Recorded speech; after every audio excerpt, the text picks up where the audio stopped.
Goeiedag almal, ek is Manie van Bloemfontein. Het is vandag donderdag, die 7de Mei 2026. Ons doen die nuus in kollig en ons hoofopskrif vir vandag sê: geskorste amptenare kry 800 miljoen rand per jaar. Die volle storie is hier. 'n Hantavirusgeval is in Johannesburg opgeneem. IDs binnekort op fone beskikbaar. Vrystaat en Noord-Kaap kry baie reën. Krappie, dalk goue bok. Cheetahs en die Griekwas môre in Bloemfontein slags. Vandag fokus op 'n kwessie wat baie Suid-Afrikaners kwaad en bekommerd gemaak het, en die feit dat ongeveer 800 miljoen rand per jaar betaal word aan geskorste amptenare.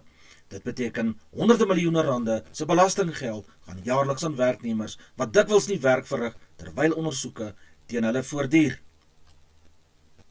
Vir baie mense is die groot vraag: hoe kan 'n land met ernstige finansiële druk, hoë werkloosheid en swak dienslewering dit bekostig? Wanneer 'n staatsamptenaar beskuldig word van korrupsie, bedrog, wanadministrasie en ernstige wangedrag, kan die persoon tydelik geskort word terwyl die ondersoek plaasvind.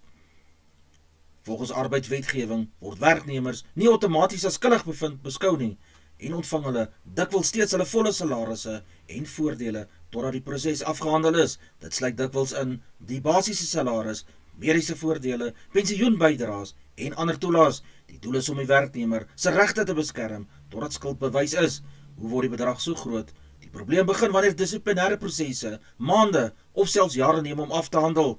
Kenners sê baie sake sloer weens swak bestuur, administratiewe probleme, personeeltekorte, regsprosesse en soms politieke inmenging. In sommige gevalle word verhore uitgestel, dokumente raak soms weg en getuies dag ook nie op nie.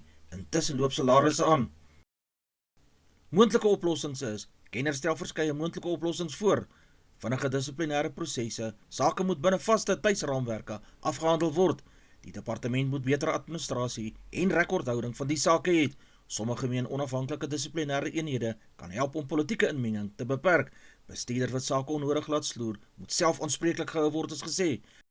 Daar is ook oproepe dat langtermyn betaalde skorsings hersien moet word. Hoewel 800 miljoen rand net een deel van staatsbesteding is, wys dit volgens ontleeders op groter probleme, naamlik swak bestuur, stadige staatsprosesse en die gebrek aan verantwoordbaarheid.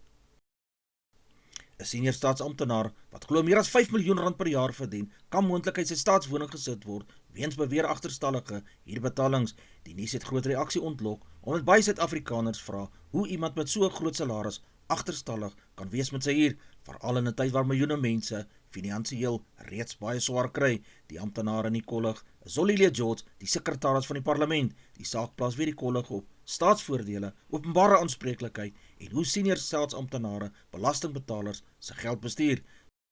Zolilia George is een van die mees senior administratiewe amptenare in die parlement. As sekretaris van die parlement bestuur hy belangrike administratiewe funksies, hou toesig oor parlementêre bedrywighede en hy speel 'n sleutelrol in die bestuur van parlementêre hulpbronne en die personeel. Volgens berigte verdien hy 'n pakket van ongeveer 5 miljoen rand per jaar, wat hom onder die hoogs betaalde staatsamptenare in Suid-Afrika maak. Sommige Suid-Afrikaners sê gewone burgers sou lankal uit hulle huise gesit gewees het en dat senior staatsamptenare soms anders behandel word as gewone mense. Ander meen weer, daar kan administratiewe redes daarvoor wees of dat die volle feite nog nie bekend gemaak is nie. Pasiënt met vermoedelik hantavirus is in 'n hospitaal in Johannesburg opgeneem nadat kommer ontstaan het oor moontlike blootstelling aan die Nederlandse ekspedisieskip, die MV Hondius. Die ontwikkeling volg nadat berigte bevestig het dat mense op die skip ernstig siek geword het en sommige gesterf het. Die hantavirus is 'n seldsame, maar gevaarlike virus wat gewoonlik deur knagdiere versprei word, veral deur kontak met muisurine, mis of besmette stofdeeltjies. Simptome kan insluit koors, spierpyne, hoofpyne, asemhalingsprobleme en in ernstige gevalle long- of nierkomplikasies. Gesondheidsowerhede monitor die situasie noukeurig en ondersoeke duur voort om vas te stel hoe die blootstelling plaasgevind het en of daar enige verdere risiko's vir die publiek bestaan. Kenners beklemtoon dat hantavirus nie maklik van mens tot mens versprei nie, maar dat mediese behandeling nodig is. Die hospitaal en gesondheidsowerhede het nog nie die volle besonderhede oor die pasiënt se toestand aan almal bekend gemaak nie. Dele van die Karoo en die Vrystaat het die afgelope ure swaar reën gekry, ysige temperature en selfs sneeu ervaar. Motoriste en inwoners in verskeie gebiede is gewaarsku om versigtig te wees aangesien baie nat en glad is. Die sneeuval in hoërliggende gebiede het reeds groot belangstelling op sosiale media gewek met inwoners wat foto's en video's van wit bergpieke en sneeubedekte velde gedeel het. Boere verwelkom die reën na droë toestand in sommige dele, maar daar is ook kommer oor moontlike vloede, skade aan paaie en die impak van die koue op hulle vee. Die weerdienste waarsku dat die koue front nog vir die volgende dag of 2 oor dele van die binneland kan inbeweeg. Die minister van Binnelandse Sake, Dr. Leon Schreiber, het bekend gemaak dat Suid-Afrikaners moontlik binnekort amptelike dokumente direk op hulle selfone sal kan gebruik. Dit sluit in na verwagting die ID-kaarte, geboortesertifikate, huweliksertifikate en ander belangrike staatsdokumente. Hierdie plan vorm deel van die departement van Binnelandse Sake se poging om staatsdienste meer modern en digitaal te maak. Volgens Schreiber kan die nuwe stelsel help om lang rye by binnelandse sake te verminder, dokumentebedrog te beperk, vinniger toegang tot dokumente te gee en staatsdienste makliker te maak. Hierdie departement werk gewoon veilige digitale platforms en verifikasiestelsels om seker te maak dat dokumente bly beskerm teen kubermisdaad en vervalsing. Hoewel geen amptelike datum nog aangekondig is nie, sê die departement die skuif na digitale dokumente is 'n belangrike stap vir Suid-Afrikaanse moderne staatsdiens. Die uitbreking van die foot-and-mouth disease, beter bekend as back enclosure, word nou deur rolspelers in die landboubedryf as katastrofies vir Suid-Afrikaanse voerkrale beskryf. Die voerkrale reg oor Suid-Afrika ervaar groot druk weens streng bewegingsbeheer van vee, handelsbeperkings en die risiko van verdere verspreiding van hierdie siekte. Back enclosure is 'n hoogs aansteeklike virussiekte wat hoofsaaklik beeste, skape, bokke en ander hoefdiere raak. Voerkraal-eienaars waarsku dat produksiekoste gaan styg, markonsekerheid sal toeneem en in sommige boere ernstige finansiële druk sal kan ervaar. Landbouorganisasies vra nou vir vinniger beheermaatreëls, beter biosekuriteit, doeltreffende inentingsprogramme en sterke samewerking tussen die regering en die private sektor. Kennis waarsku dat die voortdurende konflik in die Midde-Ooste wêreldwyd tot 'n stygings in insolventies en finansiële druk op besighede kan lei. Die grootste kommer is dat spanning in die streek oliepryse kan opstoot, internasionale handel verder kan ontwrig en wêreldekonomieë verder onder druk kan plaas. Wanneer brandstof en vervoerkoste styg, raak voedsel net duurder, vervaardigingskoste neem toe en baie maatskappye sukkel om winsgewend te bly. Ekonomiese ontleeders sê dat kleiner ondernemings is veral kwesbaar omdat hulle reeds worstel met hoë rentekoerse, swak ekonomiese groei en stygende bedryfskoste. Die laaste ronde van die Suid-Afrikaanse beker skop môre af met groot belangstelling rondom die wedstryd in Bloemfontein, waar die Cheetahs en hulle buurspan die Griekwas mekaar die stryd gaan aansê. Die wedstryd beloof om 'n harde wedstryd te wees, aangesien albei spanne hulle seisoen sterk wil afsluit en momentum wil bou vir die uitklopfase is.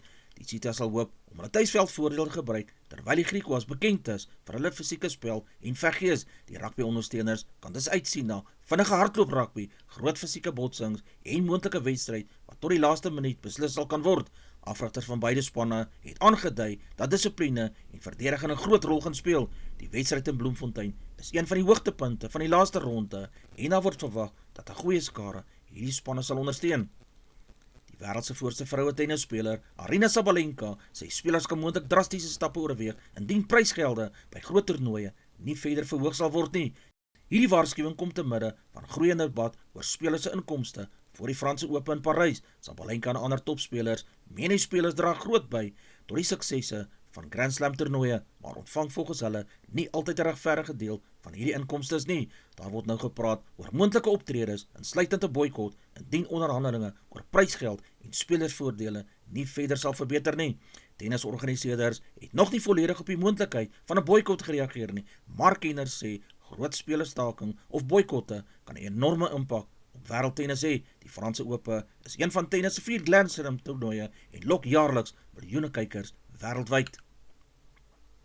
Die Engelse Rugby Unie het bevestig dat Steve Borthwick aanbly as hoofafrigter van die Engelandse nasionale span net betyds vir 'n belangrike internasionale reeks wat later vanjaar gaan plaasvind. Borthwick sal die span, bekend as die Rose, lei in kragmetings teen die wêreld se top rugbyspanne insluitend die Springbokke, Fiji en Argentinië se nasionale span. Die reeks word gesien as 'n belangrike toets vir Engeland se vorm en die ontwikkeling van hulle span onder Borthwick se leiding.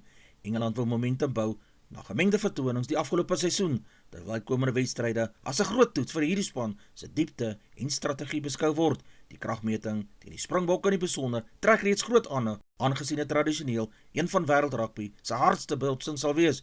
Rugby-ontleeders sê Potgieter sal onder druk wees om resultate te kan oplewer. Die laaste wedstryd van die jong Suid-Afrikaanse onder 20 rugbyspan teen Nieu-Seeland skop Saterdag om 1400 uur af in Canberra. Daar word verwag dat die harde en fisieke program gaan wees met albei spanne wat hulle seisoen op 'n sterk noot wil afsluit. Die ondersteuners kan dus uitsien na vinnige jong rugbytalent, harde kontakspel en 'n intense laaste stryd van hierdie reeks. Kaartjies vir die wedstryd is beskikbaar teen R35 per persoon wat dit toeganklik maak vir die ondersteuners om die toekoms van Suid-Afrikaanse rugby te sien speel. Afrigters het aangedui dat fokus en dissipline sleutel gaan wees, aangesien jong spelers hulle self wil bewys op internasionale vlak en moontlike toekomstige Springbokklere wil verdien. Die atmosfeer in Canberra word reeds as elektries voorspel met ondersteuners wat 'n goeie opkoms verwag vir hierdie belangrike wedstryd. Die Leeu se skramskakel, Morney van der Berg, kan homself Saterdag in 'n belangrike posisie plaas om moontlik die Springbok nommer 9 trui te verdien, indien hy 'n sterk vertoning lewer in sy VRK-wedstryd. Die Leeu's pak die Ierse reuse Leinster Rugby in 'n wedstryd wat as groot toets vir jong talent beskou sal word. Van der Berg se spel gaan fyn dopgehou word, veral sy besluitneming onder groot druk, die tempo van balverspreiding en verdediging werk teen top internasionale spelers. Rugby-ontleeders sê goeie vertonings in sulke wedstryde kan deure oopmaak na nasionale oorweging, aangesien die Springbokke voortdurend op soek is na sterk diepte by die skramskakels. Die wedstryd teen Leinster is egter een van die moeilikste toetse in klaprugby en sal 'n ware maatstaf wees van waar hy staan teen wêreldklas kompetisie. Advertensie van Netwerk 24, teken in en kry verskeie tydskrifte en koerante. Advertensie van Bloemkeel vir jou. Jy kan vir Dian of Susan by 082-390-339 kontak. Hulle sê voertuigregistrasie namens jou waardig. Ons weerberig vir die streek lyk so: Messina 1627, Polokwane 1119, Lephalale 821, Mbombela 925, Maikeng 516, Pretoria 819, Johannesburg 714, Ermelo 414, Galagari 817, Gaborone 29 in die middag, Richards Bay 1627, Pietermaritzburg 722, Durban 1328, Port St Johns 1422, Pongola 1328, Maputo 1730, Bethlehem 3 en 8, Bloemfontein 4 en 11, Allewal Noord 5 en 8, Welkom 6 en 12, Vryburg 6 en 17, Kimberley 6, 14, Appington 9, 17, Prieska 9, 17, Springbok 9 en 18, Karasburg 8 en 17, Keetmanshoop 9, 19, Mariental 8 en 20 in die middag, Alexanderbaai 13, 22, Brandvlei 8 en 16, Loederitsbaai 14, 27, Vredendal 11, 21, Kaapstad 14 en 18, Sutherland 4 en 10, George 10, 16, Jeffreys Bay 12, 16, Canberra 12, 15, Graafrenet 5 en 12, Kaapogillas 12 en 17, De Aar 6 en 12, Molteno 3 in die oggend, 5 in die middag, Beaufort Wes 9, 13, Oos-London 11 en 15, Mabalane 18 en 31 grade Celsius in die middag. Ons weerberig vir die streek lyk so vir vandag: die Wes-Kaap bewolk met ligte tot matige reën, veral oor die suidkus en Kaapse metropool. Die Noord-Kaap gedeeltelik bewolk, min kans vir reën, maar 'n enkele by moontlik in die suide. Die Oos-Kaap bewolk met verspreide buie, veral langs die kus en oostelike dele. Die Vrystaat-provinsie gedeeltelik bewolk, geïsoleerde donderbuie word moontlik in die laatmiddag verwag. Die Noordwes-provinsie warm en onstabiel, verspreide donderbuie, sommige kan sterk wees. Gauteng-provinsie bewolk en warm, middag en laatmiddag donderbuie is waarskynlik moontlik. Mpumalanga gedeeltelik bewolk, verspreide buie en donderstorms, veral oor die Laagveld. Limpopo-provinsie warm met wolke, geïsoleerde tot verspreide donderbuie in die middag. KwaZulu-Natal bewolk en vochtig, reën en donderbuie, veral in die ooste en langs die kus. Ons markte vir die dag lyk so: die rand verhandel teen R16.40 teenoor die Amerikaanse dollar, die Australiese dollar kos R11.87, die euro verhandel teen R19.27, 'n pond kos R22.29, 'n yen kos 10 sent, platinum per fyn ons is $2062, palladium per fyn ons is $1532, silwer per fyn ons is $77.50, goud per fyn ons is $4690, Brent olie per vat is $101.80. Gedagte vir die dag: donderdag gedagte, jy hoef nie alles vandag uit te sorteer nie, fokus net daarop om vandag beter te doen as gister. Groei gebeur in klein getroue stappe. Dis al vir vandag. Onthou om te like, deel met jou vriende en jou vriendinne en onthou om te subscribe. 'n Aangename dag word verder vir almal toegewens.